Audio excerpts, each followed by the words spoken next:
1600-ലധികം സർവകലാശാലകളും 1,00,000+ കോഴ്സുകളും UG, PG, diploma, MRS വരെ ലോകമെമ്പാടുമുള്ള സാധ്യതകൾ. കൗൺസിലിംഗ് മുതൽ വിസ വരെ, ഫോറക്സ്, ലോൺ, ട്രാവൽ, അക്കോമഡേഷൻ എല്ലാം ഒറ്റ ടച്ച്. വിദേശ പഠനം ആഗ്രഹിക്കുന്നവർ ഉടൻ വിളിക്കൂ 9001 86 800120. എനിക്കില്ലാത്തതൊന്നും ആർക്കും വേണ്ടെന്ന് അസൂയ.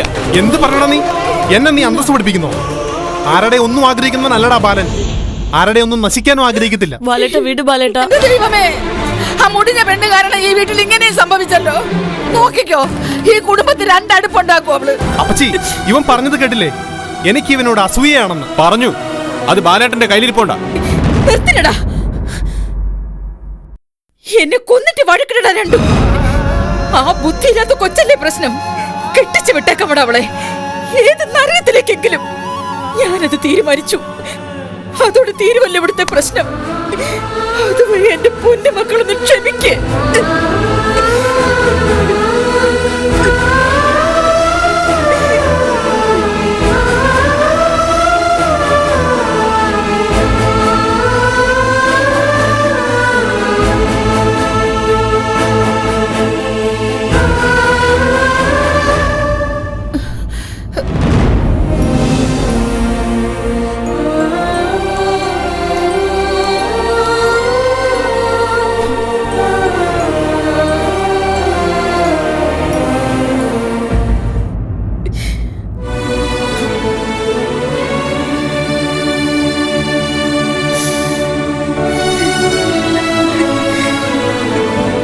ശാരദ പറഞ്ഞത് തന്നെയാ ശരി. എന്റെ അച്യുതൻ ഉണ്ടായിരുന്നെങ്കിലും ഇത് തന്നെ ചെയ്യത്തുള്ളൂ.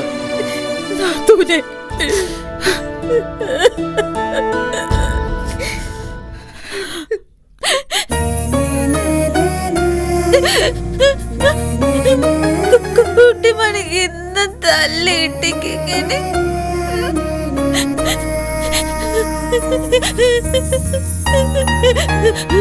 നോക്കിക്കോ. ഞാൻ അച്ഛ വരുമ്പോ എല്ലാം പറഞ്ഞു കൊടുക്കും.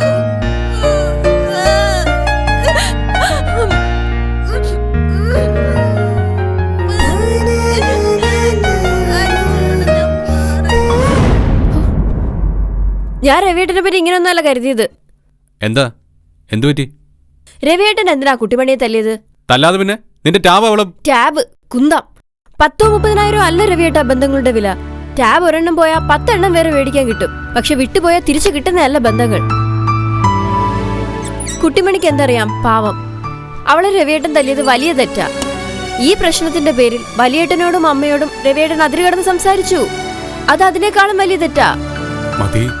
സാരമില്ല, ഞാൻ അവരോട് സോറി പറഞ്ഞോളാം. തല്ലു കൊടുത്തോണ്ടൊന്നും കുട്ടിമണി നന്നാവുന്ന തോന്നുന്നില്ല. ഞാൻ പറയുന്നത് നമുക്ക് വേണമെങ്കിൽ മതിയുടെ വീട്ടിൽ പോയി നിൽക്കാം. ആരെന്ത് ചിന്തിക്കുന്നൊന്നും നമുക്ക് നോക്കേണ്ട കാര്യമില്ലല്ലോ. എന്റെ വീട്ടിൽ ചെന്ന് നിൽക്കാനല്ല ഞാൻ ഇങ്ങോട്ട് വന്നത്. കല്യാണം കഴിഞ്ഞാ പിന്നെ ഏതൊരു പെണ്ണിനും ഭർത്താവിന്റെ വീടാ സ്വന്തം വീട്. എനിക്കും അതങ്ങനെ തന്നെയാ. പിന്നെ എന്റെ ഭർത്താവ് എന്റെ വീട്ടിലൊരു ദത്തുപുത്രനാവുന്നതോ ഭർത്താവ് ഉദ്യോഗസ്ഥനാവുന്നതോ എനിക്കിഷ്ടമല്ല.